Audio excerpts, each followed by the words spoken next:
Hey, all, welcome into another edition of S2S Colorado Buffaloes Live. I'm your host, Manny. Thank you all for joining us tonight.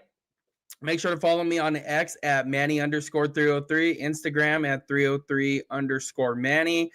You guys can catch me on Spotify, Apple, iHeartRadio, Amazon, wherever you get your podcasts. So basically every single major podcast network. Any contributions to the show would be much appreciated. Venmo is at Manny S2S.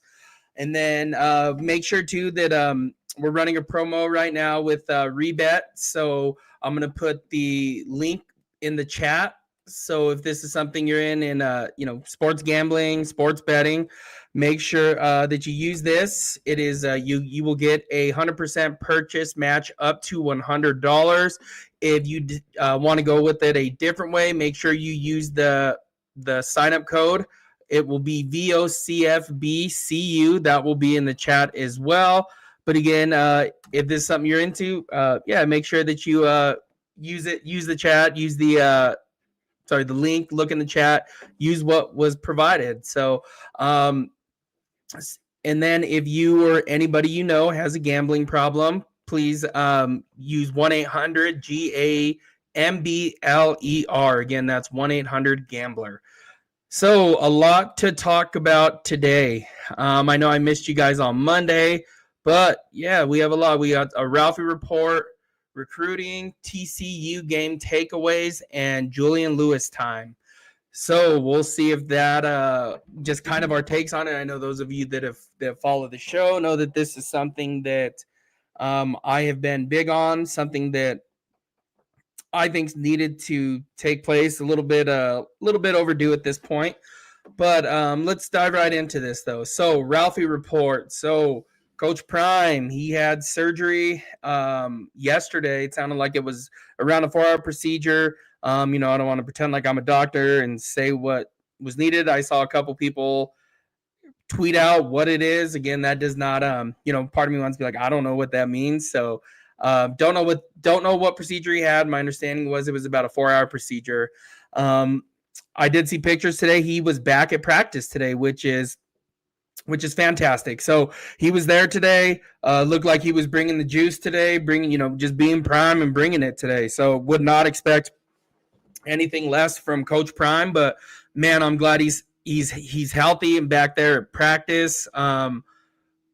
Hopefully there's no long-term issues here with Prime, but it is a little, I don't want to say worrying a little bit. So hopefully he keeps his health in mind first moving forward. Again, he's in my prayers, my family's prayers, mine and my family's prayers. And hopefully he heals up, and this is the end of it. I think I saw something. This is around 19 surgeries, a lot of surgeries over these past couple years. So hopefully he's doing, hopefully he's able to he's doing much better. So, but again, he was at practice today. So that's huge news today. So, part of me was even like curious if he was going to be able to coach this weekend. And right, we always start thinking kind of, I don't want to say the worst, but what the impact would be moving forward. So, but Prime was there today. So, those of you that watch Monday Night Football, right, we've seen a monster performance from Travis Hunter on both sides of the ball. To say that we're shocked, right? Us Colorado fans, I don't think any of us are shocked at this point. We've seen this last year. We knew what he was capable of. He just has a different gear to him when the ball's in his hands or when it's time to go up and make a play. But that is, Trav is different. That's a different dude, man. And I'm glad we got to watch him with the Buffs. None of this is shocking to me, though. So, Trav, keep doing your thing. Just love watching him. But there was something that said, what did they say? Oh, Eli Manning was basically like he didn't practice he never practiced offense at Colorado. And those of us who have watched, all the Law videos, watch practice, follow this team, we know that has not been the case, right? Like Travis practiced offense, right? That's why he has the, the gray jersey there, right? He plays both sides of the ball. So, and again, we see Isaiah Harge in that as well. Like that means you're on both sides of the ball. So this was pretty, a little bit ridiculous though. So I don't know where that comes from. I know Prime addressed that. Plenty of individuals on social media, on X, addressed it. I don't understand what you gain from saying that, or I mind blown a little bit by that. I don't know why that becomes a deal. And, basically anything that happens with Coach Prime, Travis Hunter, Shedeur, it turns into something bigger than it needed to be. So, anyway, just happy that the rest of the world was able to see Travis do that. And again, yes, he did practice offense. He did practice offense at Colorado. So that was, I don't even know where that came from. Other news, right? Our buffs in the league, Shedeur, Joe Flacco was traded. And this thing just keeps getting weirder and weirder. So he's traded, right? What does this mean for Shedeur, right? It means he should be moved up to second string. Kevin Stefanski came out, head coach of the Cleveland Browns today. It was either today or yesterday, and said that no, that Shedeur's still not the second string quarterback. I believe it's who did they have there? It was, man, it's a name that is, we all know. I saw it today and I was like, this is getting just dumb. So I don't know what they're doing there. I don't know what the plan is. It almost feels like Stefanski's trying to get fired at this point, or something weird is going on there. So I don't even know what to say at this point. They need to trade Shedeur Sanders. And again, he can't come out. He's damned if you do, damned if you don't. If you're Shedeur, he asked for a trade. Can you imagine the backlash he'd get? Or comes out and says, I should be the starter, which he already did, and gets backlash because of that. So it's a, no-win situation there for Shedeur. But the Browns are a disaster of an organization, right? We know that. We've seen it. I don't know what their plan is. I've seen other mock drafts. It's like has them taking a quarterback, and it's I don't know what they're going to do. I don't know what their plan is at this point, but, I know that there's a couple teams they should honestly take a look at trading for Shedeur. The one that comes off the top of my head, right? We look at it. I know the Bengals just traded for Joe Flacco, but you have teams that are in need of a quarterback, right? The first team that comes to mind is the Raiders, right? With Geno Smith struggling. I think I read something that says that the Raiders can get out of Geno Smith. He signed that 2-year extension. I believe they will have to eat $18 million of it because the majority is paid out this year with $40 million of it, and it does not look like the Raiders are moving away from Geno Smith either, during Pete Carroll's press conferences.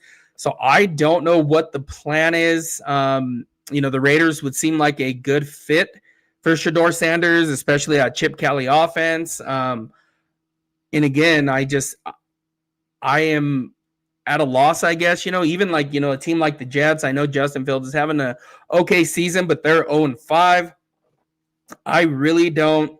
I mean, the Browns are a team that should be playing Shedeur Sanders to see what they have. And again, I don't root against Dylan Gabriel. Nothing like that. It's just the whole handling of this it just feels off, sounds off. It's not a good situation going on right there in Cleveland. And, and again, it speaks to the dysfunction that is the Cleveland Browns. And again, not saying that the Raiders aren't dysfunctional. He goes there and, at that point, does he even play? Because it almost feels like the Raiders are married to Geno Smith and Pete Carroll is trying his best to continue playing him. So, I guess those are, two dysfunctional franchises, and I guess the Jets as well, 3 of them, right? You're 3 that you think of. So I don't know what the plan is for Cleveland at this point, but what is going on with Shedeur? It's not okay. It just feels wrong, I guess, at this point, and I'm sure I'm not the only one. And just the handling of it, right? Like, you even have Miami. That would be a good place to trade for him with Tua. And again, I don't know if that's the plan there. The Saints would be a good fit. They're, and maybe even somewhere like Carolina, right? You think of Bryce Young, he's struggling, right? We know that. And so I don't know what the plan is, but I know that someone that has a quarterback problem that is going nowhere this year, and the team, again, a team that comes to mind first is Las Vegas Raiders. They should be a team, and the New Orleans Saints. I would say that those two should be teams that really consider trading for Shedeur Sanders and seeing what they have there, because the Raiders right now are in full evaluation mode. The Saints are in full evaluation mode, right? Like, these are the teams that should be taking a look at this point. So Again, don't know what they're doing with Shador. Don't like what's happening there. Anytime something happens, it's like the media comes out and says something, and then the Browns do something. It is just feels like a circus a little bit, right? So I'm really not happy right now with the way that Shador is being handled right in Cleveland, that whole situation. So it just feels off. Something's going on there. I don't know what it is. I did see someone's like, well, they're trying to like toughen him up, and it's like, why would any team do this with their rookie quarterback? Like, why would only Shador have to go through that? So it is just, there's something else going on there. So we'll see what comes of this though. And then I think that was it. So recruiting news. So we have a commitment date for Kavian Bryant. So number 1 quarterback in the class of 27. Recently in Boulder, he was there for the BYU game. Walked away. I believe we talked about it last week's show. Walked away saying, yeah, for sure they're in the top. At the top of his list. He came out with his top 5, Kavian Bryant, and the Buffs obviously were on it. His commitment date is set for November 1st. So I think they're going to land him. I'm not basing that on anything, but it does feel that way. So I'm starting to lean, if I had my crystal ball, I'd crystal ball him to Colorado. And one that I guess it does tie into recruiting though is Bill Belichick. I was reading some things that something's going on with that program to where they're looking at his buyout option, or Bill Belichick may want to be bought out. There's a lot of dysfunction going on there. A lot of problems there in North Carolina with that football program. So it goes back to our guy that we were talking about, our dual threat athlete, was the CJ Sadler. Him, committing to North Carolina, even all that class that North Carolina has landed. If Bill Belichick leaves, why go to North Carolina at that point? So that's one to keep an eye on as well. And, what is funny about this North Carolina situation is, where is all the noise and all of this talk about Bill Belichick and running this organization, right? I don't even know her name, that his young girlfriend that he has. Where's all the noise around that? Like, you guys are creating a dysfunctional atmosphere. The team is not playing well. It's a mess there is what it sounds like. There was an article that came out. Who wrote it? But he dug into it and is just like, it is a mess there. So we'll see what happens there. But this is what was said about Coach Prime when he got to Colorado, right? These are the kind of things, recruiting violations. There's a recruiting violation as well there. It was something about sideline passes that were given that weren't supposed to be given out to a family.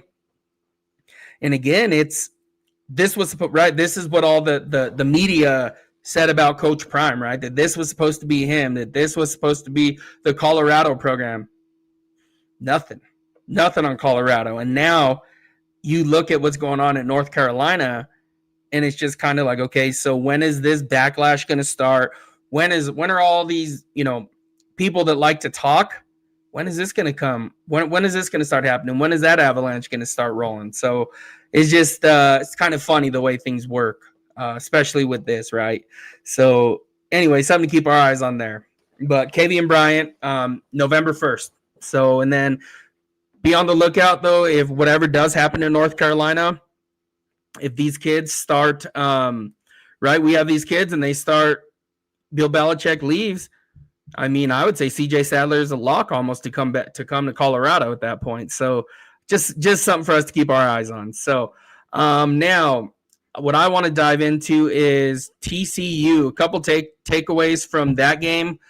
I know we had our post-game show, but again, I almost feel like a broken record after every single game, but the takeaways, right? When going back through, watching it, studying it a little bit, trying to figure it out. And again, it just, Caden Salter, she's struggling seeing the field. And is, lack of a better word, he's awful in the 2-minute drill. The last 3 2-minute drills they've been in, he's thrown 3 interceptions. This can't happen. This cannot happen. And again, right, typically in your 2-minute drill, you're throwing the football around the yard. And this is where Caden Salter is struggling. He's missing wide open receivers. It is, it's ugly. it's ugly right now. It is. I don't know what the plan is. I know he's thrown. What is it now? He threw 3 interceptions total last game. There should have been a 4th, but it was dropped. I don't know what the plan is. It does seem like they're going to roll with Caden, but I just, I asked myself why. Why are they continuing to do this when we know he's struggling? This is the reason they're losing ball games right now. Right, last game against TCU, I know there's a lot of people who defend Caden Salter, but at the same time, like there's a lot of plays left on the field, and you can't go around throwing 3 interceptions in a game. You can't throw one before half that at bare minimum takes off 3 points. And they'll say, well, Pat Shurmur shouldn't have called that. Yes, they shouldn't have called that. But doesn't mean you have to throw it or force it in there. So, again, I don't know what their plan is with that. I don't know where they're going to go to next. I have a whole – what I want to dive into, after this segment is talking a little bit about what Julian Lewis would bring to the table. But, yeah, this is just – it's just ugly right now. It is ugly. I think, let's see. Humble Texan says, Salter's performance does not fit a 5-year QB. I say give the 17-year-old a chance. At least Juju has the excuse that he's young. Salter shouldn't be making the mistake he's made. Agreed. Like 5 years and and you can't read a defense, And again, I'm not saying it's easy. That is not what I'm saying. But, I'm not sitting there working with world-class coaches to read a defense, right? So, it's not my day in, day out, job, right? They're getting paid for it, so just call it what it is. It's not my day in and day out. It almost feels like I don't know what he's doing in his spare time. I don't know what it is. There's the conversations around leadership, and now it's not like he's playing at this, insane level right now either. So, again, I don't know why they're keeping him in there, and we'll dive into that a little bit more. What I've heard people say. So, again, a lot of wide open wide receivers, missing them. We do see the cornerbacks are struggling in man-to-man in key spots, and, I should say, and in all coverage. It's a struggle.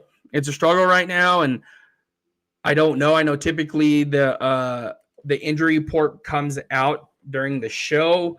Let me see. So typically it comes out on Wednesday night in Big 12 play. I do not see anything as of yet. The reason I'm thinking of that is hopefully RJ Johnson, but I don't know what's going on with RJ Johnson. My hope is that he is getting healthy at the right moment, but I still don't know what is going on with RJ Johnson. So hopefully he is making a speedy recovery and ready to go this week, because man, they are struggling at that other corner opposite of DJ McKinney. And, hopefully they start to really, really start diving in and, shifting away towards the straight man-to-man, because it is killing them. It is killing them. One of the other things, they need to start forcing more turnovers. I know that Georgia Tech game, right? Delaware, they forced one. They need to start getting more turnovers. It is these interceptions can't be dropped. Whenever that ball is on the floor, right, even against BYU, the ball was snapped high. You got to go get that thing, right? I think there was two opportunities to recover a fumble against BYU. They didn't do it. TCU, I'm trying to think of if there was any situation there. I can't think of one off the top of my head, but they got to start going after that ball. Go see ball, go get ball, right? So maybe a little bit more aggressive in that sense. And I know typically man-to-man, it is the reason you play man-to-man is the quarterbacks have to throw perfect passes, right? But as we can see, the Buffs get lost in coverage. So more turnovers need to happen, and forcing more turnovers and turning it over less, obviously, right? You win the turnover battle, you typically win the game, unless you're the Colorado Buffaloes against Georgia Tech week 1. Dallin Hayden averaged 6.8 yards per carry. Again, he needs more carries. So I don't know what the injury status is on DeKalen Taylor and Simeon Price, but man, DJ Hayden was running hard. He looked good the other night, and I don't know why they go away from the running game. And that that's one of the other things is they just stop in the second half running the football. They start pressing when that's what worked. Continue running the football again. Like I said, it's right? It's like Novocaine, right? Just like I said with Remember the Time. It's just like Novocaine, give it time and it always works, right? That's what you got to do with the run game. That's the way it's going to be. It's going to be tough sledding. You're going to have some where you don't run game stops and you think it's dead. You got to keep going. You got to keep running it. Young guys need more playing time, right? I mean, I think it's, as much as I want to say they're going to turn the corner this weekend, they're going to do all these different things. You got to start getting these young guys on the field because this season, right? So Big 12 championships out of reach at this point. Even if they would run the table, they still have 3 losses and you would need help. And I would say at this point, that's out of reach, even if you do run the table, right? I want them to be bowl eligible. And again, it's not like these young guys that touch the field are not good players, right? Like, so you need to, I would even consider, right? You start Alex McPherson and London Merritt, man. London Merritt he's looked great these last couple weeks. Even start, at linebacker, you got to get Mantrez Walker in there now. Get those guys going, right? Julian Lewis needs to start playing more, needs to start seeing the field. And Quentin Gibson, he's played, but man, you got to start looking for him. Let him do his thing. Let him get the ball in space. Let him run that 9 route, get open, chuck it up to him, man, because Q can play. So that's my hope is what we see moving forward. This young class, these young guys start getting in more. Omarion needs more touches, more catches, I should say. He's open a lot. He's open a lot. I know this weekend, against Iowa State, we'll be there, and I am specifically going to key on Omarion Miller and just kind of watch him on offense to see how open he is and see what's going on there. But he is I know that he just needs the ball more. Trackhawk healthy. I don't know. Chad asked if Trackhawk was healthy. I'm waiting. I'm here trying to figure out if it has come. I haven't seen anything about their injury report yet. It typically comes out like now-ish. Let me see if I can find something from them real quick. Yeah, I don't see any injury report just yet. That'll come out hopefully soon. But keep your eyes peeled on that. If not, I'll retweet it out after the show. He normally has it. Let's see. No injury report yet. Nothing yet. So we'll see about that. But yeah, I think and then Draylon needs around 15 to 20 touches a game. They need to get the ball playmakers' hands more. It's that simple.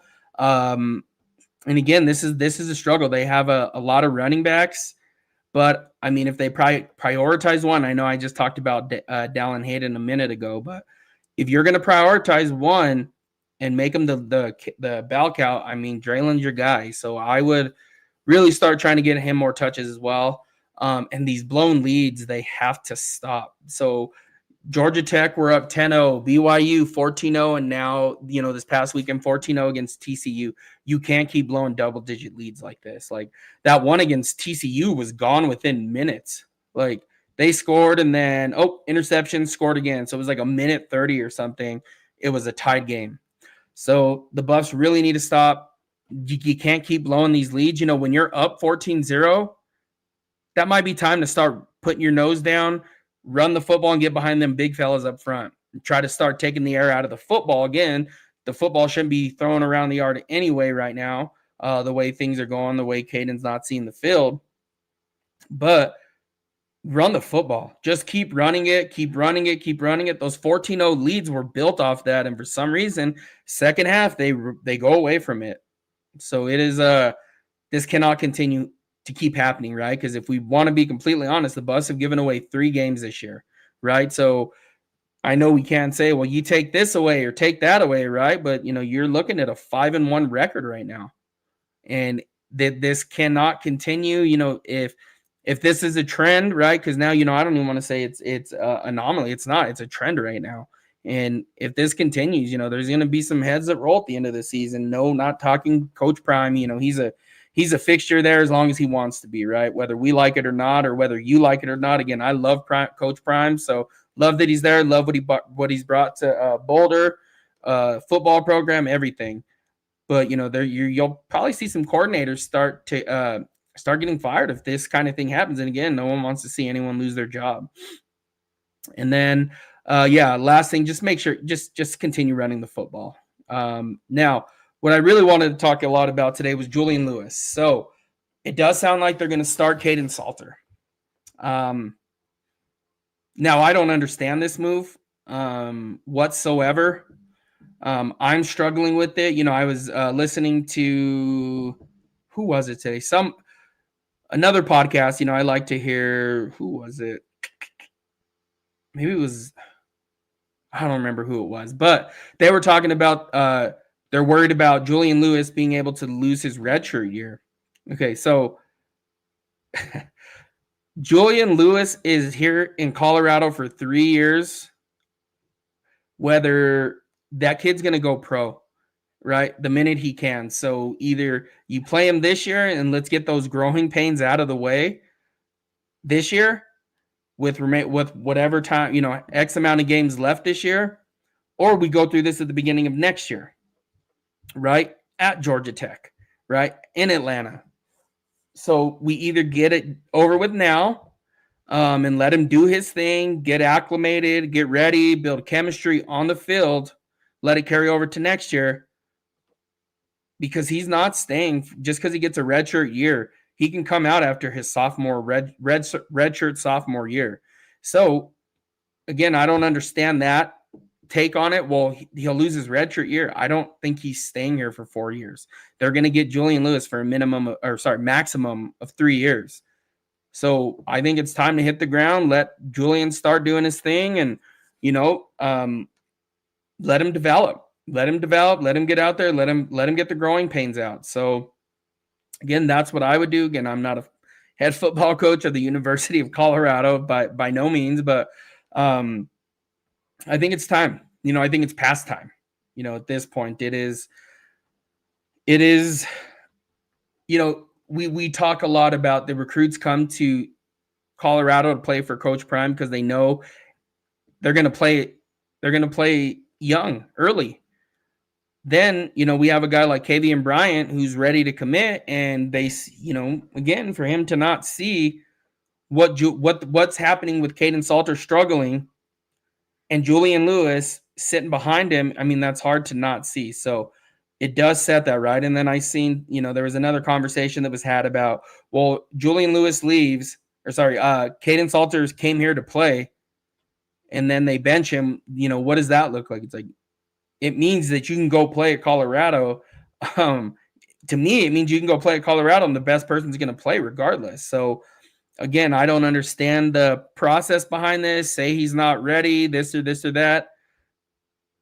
Let's let him learn on the fly then. And again, you know, I'm never a fan, you know, even for NFL teams to sit their rookie quarterback, I don't understand it. There still is a learning curve that takes place. Get that rookie year out of the way. In this point, get it out of the way. Let's get rolling, because again, it's not like Colorado opens up against a FCS team next year. They open up in Atlanta against Georgia Tech. So it's not any, like, there's no, you know, calmly putting him in this situation. So that's what I think they need to do now. I think this is the perfect week. You're back home. Iowa State's 2 starting cornerbacks are lost for the year, as we talked about last week. I think this is a perfect game to play Julian and start him and get him going. This should definitely be a game where they can throw it around the yard, right? With your 2 cornerbacks missing. Again, it's not like he's behind a bad offensive line. He's behind a very, very, very good offensive line. So you're at home. You have a bye week to work on those things after this weekend. So again, I see this as the perfect opportunity for Julian Lewis to start this weekend and hand those keys over. Hand them over. You know, here's the keys to the Ferrari, right, at this point, right? And there's that picture of Shador handing the keys over to him. And again, I think that should take place this weekend. We'll see how short of a leash that Caden Salter has this weekend. But again, there's receivers running open, and if Julian Lewis misses those, he'll correct it. And again, I don't think he'll miss many of them. He will miss some, right? Every quarterback misses some, but I think it's time. And again, like I said, this era should have started a few weeks ago. And now, in my opinion, we're prolonging the inevitable at this point. Again, I thought, to be completely honest, I thought he should have been the starter going into Houston. So I think this is it definitely is a decision to make. I would not worry about the redshirt year. Again, Julian Lewis is only going to be a Buff for 3 years. He's only going to be in college for 3 years. So that would be my hope. Again, you cannot have another half of him throwing 3 interceptions. You cannot have another game of him total throwing 3 interceptions. Hell, I would even say 2 at this point. It is and missing these receivers, leaving plays on the field, and blowing these double-digit leads. This cannot continue. A change needs to take place. And I think it's a couple weeks overdue at this point. Humble Texan says, I bet Salter plays all game. I hope I'm wrong, but I don't see the Buffs playing JUJU. Yeah, me either. I'm with you there. I don't think they're going to. But again, I think this is the move. This is the right move to make. If the Buffs want to, show Kavian Bryant or future prospects that we compete here, this is perfect opportunity to do so. And again, I would not worry about that redshirt year because I've seen that. Julian Lewis is only going to be in college for 3 years. That kid has that much talent, so it is might as well play him young and get that out of the way and be ready to roll next year. Again, they have a 2-year window after this. If the Buffs are going to compete for a national title, it is within these next 2 years with Julian Lewis, right? Assuming they don't sign they don't get a commitment from Kavian Bryant. But as of right now, this is where it's at. The talent's there, right? You would even have Omarion back next year. Just start building that chemistry. And again, you have to start feeding those wide receivers. They have to start getting touches. You have to start building that. It has to start now. So we'll see what the Buffs do this weekend, but really looking forward to the game. Right? It's been a tough season so far for Buff fans. It's been not a ton of not the outcomes that we have wanted, right? And again, let's be real about it. It is hard you don't replace a Shador, you don't replace a Travis Hunter like we've talked about, and even to an extent, you don't replace a Coach Prime who was not there all off season because again dealing with his health issues, which is perfectly fine. But and regroup and get ready for next year. So that's I shouldn't say regroup.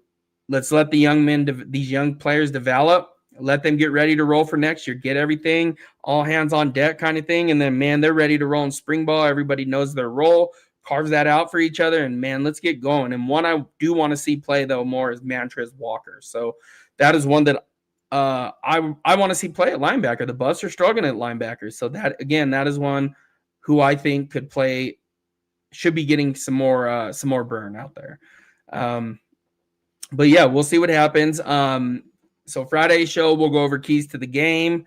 And then we have a 1:30 kickoff on Saturday, which we will do I'll do a post game for that one as well. But yeah, really looking forward to the game this week. I want to see it. And I guess the part I'm looking forward to is to see if Julian Lewis touches the field. I feel like he should. I feel like this should be his team moving forward. Again, you guys know how I feel about that. Chad Bolton says, has there been any consistency other than the negatives? Has there been any game pieces that the Buffs have done well consistently, even through 4 quarters? I can't think of any. No. Running the football, I would say, has been pretty consistent. They have been able to run the football. I don't know for a full 4 quarters, though. No. No, there's been no consistency, and I think that is the identity now of the Colorado Buffaloes this year. For this team is, by now by game 3, into game 3, you should know who you are. The Colorado Buffalo, and again, the team that struggles against the run, struggles defensively and man-to-man, a team that struggles throwing the football, and a team that, is really good at being inconsistent. And right now, that is who they are, right? Until proven otherwise, this is who they're going to continue to be. Iowa State's defense struggles with the run. The Buffs need to exploit that. Hopefully that's the case, right? And again, we'll jump into this more so with keys to the game, but we'll see what happens. And again, I have this feeling that they're going to go out there and try to throw it around the yard again with Caden Salter. And yeah, I don't know where it's at. I know I predicted 3.5 to 4.5 points. I think I looked at it the other day and it was at 4, so I split it, I guess. I don't know where it's still at, but that sounds about right to me, that 4 points, 4-point underdogs at home to Iowa State. And again, I wish they would play Julian Lewis more this weekend because those two corners being out, their two starting cornerbacks being out is a big deal, and I do think that's something the Buffs can take advantage of, especially with the wide receivers they have. But again, I don't know if that's the case or what the plan is. I'm interested to see what happens this weekend. But yeah, so Friday we'll be live. We'll go over keys to the game. We'll start at 6 p.m. Mountain Time. Again, do appreciate you guys for joining us tonight. Rather quick show. But yeah, make sure that you guys are, follow me on X at Manny_303, on Instagram at 303_Manny. Follow any one of those podcast platforms, major platforms. You can find it'll be Colorado at the Voice of College Football. Make sure to subscribe there, subscribe here, share out the show, just whatever you guys can do. Again, I do appreciate you guys. And make sure too, if you guys are, if you guys are into sports betting, that you guys use. So I'm going to put it in the chat. This is for rebet. Use that link. You'll get 100% purchase match up to $100. You can use the affiliate link you can use the code VOCFBCU, so Voice of College Football CU, to sign up. And again, it's 100% purchase match up to $100.